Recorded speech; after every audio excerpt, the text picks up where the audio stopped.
everybody, idiots and fellow runners and exercisers and enthusiastic folks. Week 1, we're talking about nutrient-dense foods, and we're really trying to help you understand why you care if the food is nutrients. So if we're talking about 100 calories, while we like our donuts, 100 calories of donuts and 100 calories of a dark leafy green is completely different. Right, Rachel? Absolutely. Absolutely. Okay. Very different nutrient profiles. Just a smidge. Yeah. Okay. So we're talking about nutrient-dense foods, and we're going to focus it on why it's critical for running. And Rachel put on here the ultimate goal of good recovery. Rachel, why nutrient-dense foods and recovery together? Oh, right. So the reason that becomes so incredibly important is when we are exercising, when we're out there running, when we are cycling, swimming, lifting weights, ultimately what we are doing is we're breaking down our body and we're creating degrees of inflammation, which are good, but that breakdown of that inflammation needs to be repaired in order for us to come back stronger, faster, leaner, whatever it is our goal is. We have to feed our body those nutrients in order to make that sustainable and to make it happen. Okay, cool deal. So when we're talking about nutrient-dense foods, folks, we're talking about, you could just make it super duper simple, and a lot of people say the darker foods, and Rachel makes the point that it's not just the darker foods. Like celery is not dark. It's got a lot of water in it, but it also has a lot of potassium, right? Absolutely. Okay. Right. Yeah. But in general, you can look at foods and say, okay, the darker, the better. So that would be your kale, spinach, broccoli, beets, blueberries. Things that are dark are very nutrient dense. However, please understand what we're talking about nutrient dense foods. We're talking about phytonutrients or plant nutrients. So Rachel, the big nutrients, the macros are? So our macros are our fat, or lipids, if you want to call them that, our proteins and our carbs. And those are definitely important, but sometimes I feel like we get so, and macro means on a big level, we get so focused on that we forget we need those plant nutrients on the micro level, the micronutrients, the vitamins, the minerals, all the polyphenols and things that, there's just so many things working within a plant that really support our bodies. Right. I like to use the analogy of a car. And so this car analogy covers oxidative stress, covers the macros. So the macros in your car would be the gas that you put in. And then for the car analogy, the micronutrients are the oil that you put in. So keeping it running smoothly. So our micronutrients keep our immune system running well, keep our body fighting cancer well, keep the building blocks, the enzymes, the this, the that, this. So, that we're starting to kind of crack the nut on the micronutrient world, and professionals are saying, smarties are saying like thousands and thousands and thousands, not 26, a bunch. So yeah, there's so many we don't even know yet, but we know somehow when we get it in a whole food, an unprocessed food, it works synergistically in our bodies so well. And there's just a lot that we don't know. Right. And that's kind of just in a nutshell the reason why we need to get back to whole foods, nutrient dense foods, foods that earth made, closer to the sun, however you want to talk about it, in order to excel really well. I know that you do crazy stuff. I do crazy stuff. The reason why I hardly ever get sick, but I can go train for an Ironman and shenanigans and all of that stuff is because my nutrient status is really high. You're fueling. You are giving yourself the optimal fuel. Exactly.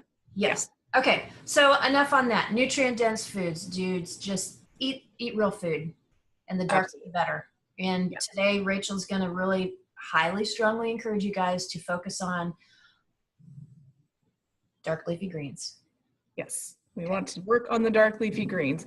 But I mean, before we even get too deep into that, I mean, I think you and I, we talked a little bit about just like oats, right? Like eating something so basic and healthy.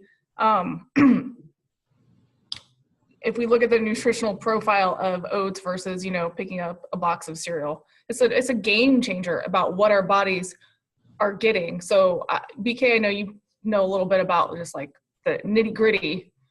Right. I am an engineer. I'm get pretty geeky. But just to understand, not to get wrapped around the axle about anything, but just to give you a little bit of motivation on why oats. And oatmeal is one of my basic things in my cupboard for breakfast. Get away from the cereal that's processed, back to a little bit cleaner. So oats have fiber, carbs. Carbs are good. You need carbs. Your brain needs carbs. Protein, fat, the macros, kind of is a whole food in that realm. Tons of micronutrients: magnesium, copper, zinc, iron, folate, vitamin B5, 1, a whole bunch of stuff you can't say. On a health level, can lower your LDL, can help you control blood sugar, can help control kind of some pulmonary issues like asthma. So if we're running and it's hot or whatever, and you have kind of touches on that, you know, oatmeal can help with some of that. And we have a link that we can post later on about oats. So talk to us a little bit about what's your deal, what's your kind of thing on steel cut versus the cheaper stuff. I actually personally prefer the steel cut just because they are a little bit less processed, so they have a bit of a higher nutritional profile, which is what we're going to find with anything. The least, you know, the less processed we get it, the better it's going to be. So like steel cut oats, it's going to affect your blood sugar a little bit less. It has more fiber. I will admit sometimes they're a little inconvenient that you can't cook them as quickly. So, you know, it's a matter of what's going to actually work for you too. We have to be realistic as well. Absolutely. So I do the quick cook because most of the time, you know, if I'm meal prepping, I'll have 5 containers, tossing in almonds, oatmeal, blueberries. I do it in 5 minutes. In it goes, in the refrigerator it goes, done. Right? Yeah. Or you got to do what works. Yeah. Or in the smoothies, tossing this, walk away. Yep. So. Exactly. Okay. Blueberries. We're going to do blueberries and then we're going to do spinach. So blueberries are stupid awesome for you. Fiber, potassium, folate, just a ton of stuff. Good for heart health. Blueberries are super duper good for heart health, your immune system. It's so fun to understand little geeky stuff like the vitamin C in your blueberries help the collagen that you eat later or that you put in your smoothie work better. So that synergistic thing that Rachel was talking about, this is why we're trying to get the combination of things. So like in my green smoothie, I'll put in collagen and blueberries, and it's kind of like a bam bam. And then everybody's like, what do you put on your skin? Nothing. Oh, if you want to get super geeky, yeah. I'm like, yes, we can go all the way back to sailors and scurvy and that vitamin C, not having that, which was part of the issue with their collagen and why they had all those problems. So I'm like, vitamin C is super important for working within the body to support that collagen matrix and everything. So. Right. And so collagen, not just skin, but runners, soft tissue. Yeah, good point. Good point. I don't know. Is it runner's knee, or is it too high of inflammatory foods and not enough building blocks? Right. Exactly. Breaking down. If you don't ever give it the nutrients to repair, eventually it'll catch back up. Now, some people can go a long time before it does, but it usually does. Right. Spinach. I really like spinach. It's part of your dark leafy greens. Iron, potassium, magnesium, vitamin B's, E, carotenoids. Oh my gosh, a lot of other stuff. Helps increase insulin sensitivity. So that means that if you're sort of pre-diabetic, diabetes 2, it will help even out that system so you can turn that around. Cancer prevention, aid with asthma, bone health. stupid important for bone health. Spinach cleans the blood, fiber and water for a better pooping. You know, I'm a huge fan of the fiber thing. Not only is it the better pooping, but I'm like, it pulls all that excess estrogen out of our system. Oh, so, yeah. Yeah, right. So you got to have that fiber to keep everything balanced and going the way it should. And it also is super important for feeding our good, healthy gut bacteria. So those leafy greens, man, they do the trick. So if you're struggling with, figuring out how to get this stuff in, we're here to help you with that. But this is just kind of, motivation to buy the spinach, put the spinach in the smoothie, or put the spinach in a salad. It's just stupid good for you. So let's shift gears and talk about exercising muscles. When we run an hour, 2 hours, 5 hours, what's happening? Well, and so there's a couple different things happening depending on, a lot of it depends on the pace that we run. So if we're going out and we're running a very easy, what I think most people are familiar with is the zone 2 or just a real easy run. If you're doing it right, we should be utilizing more fat than we should be utilizing carbohydrates.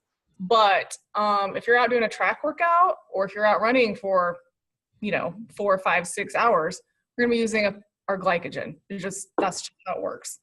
So, and there's actually a lot of different opinions on this as far as how to refuel, renutrition. That's probably not a technical term, but we're gonna go with it, after a workout. And so I just find whatever the research says, I just like to do what actually works for people.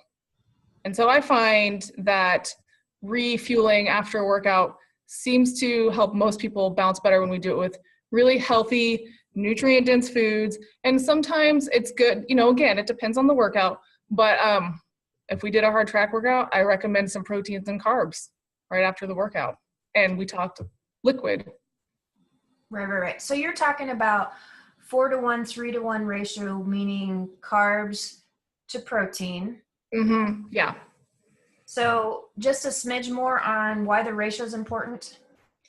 Well, because ultimately we want to replace the carbohydrates, the glycogen that our muscles are losing. So that's like the main goal, but we need that bit of protein to help rebuild. And the theory is, and again, who knows, once more research happens, what they'll change. But once you kind of have put in those quick acting carbs, that the insulin in your body, which puts things in the cell, right? So the glucose in the cell will help get the protein in there too and start rebuilding and repairing. Right. And I have found with extensive time, sorry about the train, extensive time training, I'm an Ironman triathlete. I find that window right after something long is critical. Mm-hmm. The body shifts into a screw you state and you're on the couch, right? So you have this kind of window of, fueling yourself. And then if you're doing really long stuff, I found that it's beneficial to do smaller, kind of spaced out a little bit, refeeding. The body can only utilize so many calories per instance.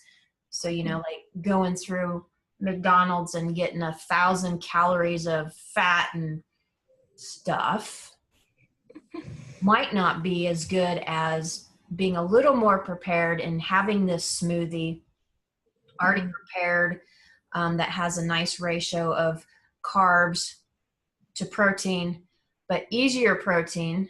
Like I put in raw eggs in mine. Anything that's already liquid, like you were saying, is already chewed up. Mm-hmm. Kind of pre-digested, if you will. Right. Because really, we only have so much energy, and you've spent a lot of energy running, maybe keeping yourself cool while you were running, etc. So we need to make things kind of easier in these certain windows. So yeah, and I also find that for so many people, if after a workout like that they have done something that they feel is nutrient dense, it kind of sets the tone for the rest of the day. Versus, hey, I just ran 20 miles, I need to eat some donuts. And I'm not saying the occasional donut is bad, but like it shifts our mindset to where we're focusing on that nutrient dense food most of the time. Right. Excellent. Absolutely.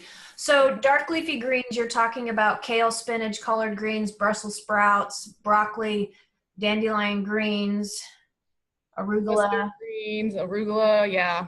Asparagus, yum.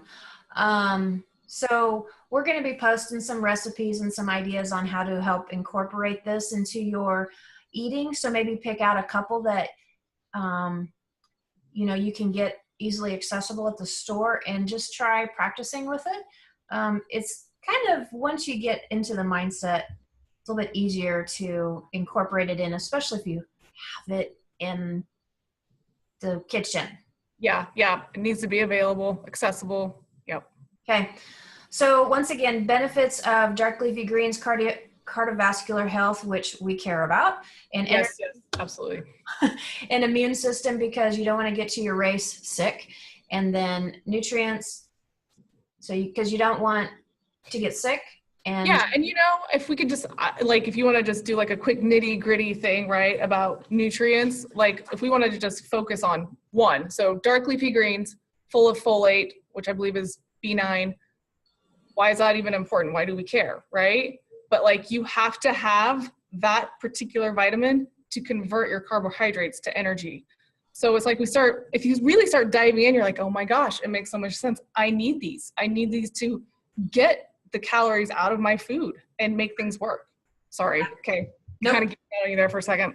No, you're totally fine. And it's kind of funny because, I go into, as a yoga teacher and stuff like that, when we stress out, stress depletes us of vitamin Bs.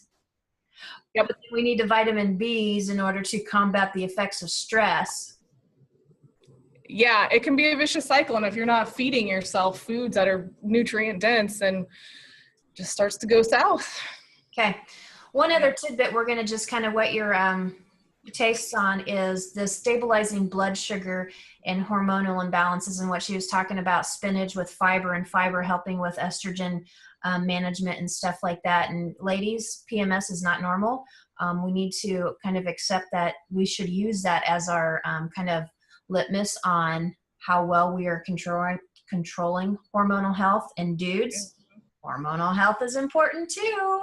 And so we're going to be talking about this on down the road, as far as just a little bit more information on that type of thing. But end of the day, eat your spinach. Yep. There's a reason they promoted spinach to sailors, and I believe it was in the 40s. Of course, they had to get it in a can then because of, putting fresh spinach on a ship, but it's important. Hashtag be Popeye. There you go. Yeah. Okay. If you guys have any questions or whatnot, feel free to comment or get a hold of Rachel or myself to ask more questions and whatnot. So there you go, guys. Have a great day today. Awesome. Have a great day, guys.